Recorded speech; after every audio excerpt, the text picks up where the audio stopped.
পইচা বৰবাদ নকৰিব, কামত লগাওক। এদিন 1 টকা 1000 টকা হ'ব, 10 টকা 1 লাখ টকা হয়।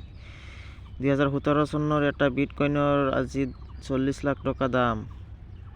গতিকে টকাটো আমি সকলোৰে লাগে।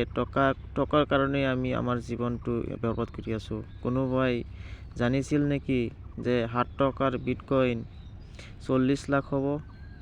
যদি জানিলে হয়, মইতো নিজেই লিখা পঢ়া বাদ দি হ'লেও বিটকইন মই কিনিলোঁ হয়, সকলোৱে কিনিলোঁ হয়। এইটো কমন, কাৰণ কোনেও ভবা নাছিল এটা বিটকইন ইমান টকা হৈ যাব। বিটকইনটো গ'লেই, এতিয়া আমি মাইন খটাব লাগিব।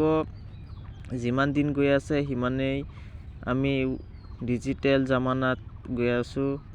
আগতে মানুহৰ টকা আয় হ'লে বেংকত জমা থৈছিল। এতিয়া বেংকতো নিৰাপদ নহয়, কাৰণ শেষ হৈ যোৱাৰ ভয়, লুটপাট চলাই। সেয়েহে ইয়াতকৈ আৰু উন্নত জামানাত আমি আছোঁ। গতিকে এটা উদাহৰণৰ মাজেদি আমি বুজি লওঁ। আজিৰ পৰা ধৰক 50 বছৰ আগত এক ভৰি সোণ কিনিবলৈ মাত্ৰ 4,000 পৰা 5,000 টকাত পোৱা গৈছিল। কিন্তু আজি 70,000ৰ কমত নাপায়। ইয়াৰ পৰা এইটোৱে বুজা যায় যে ব্যৱহাৰ যিমানেই বেছি হয়, সিমানেই দাম বৃদ্ধি পায়। এই মই কোৱা বিজনেছত 1 নম্বৰত আপোনাৰ টাইম লছ নহয়। 2 নম্বৰ 105 টকাত একোটা কইন পাব। 3 নম্বৰত কোনো প্ৰডাক্ট চেলিং কৰিব দৰকাৰ নাই। 4 নম্বৰ কম সময়ত অধিক টকা লাভ কৰিব পাৰিব। কোনো মানুহৰ দৰকাৰ নাই ইয়াত। মেটাভাৰ্ছত 14টা উপায়ে আয় কৰিব পাৰিব। কোনো স্কিলৰ দৰকাৰ নাই আপোনাৰ।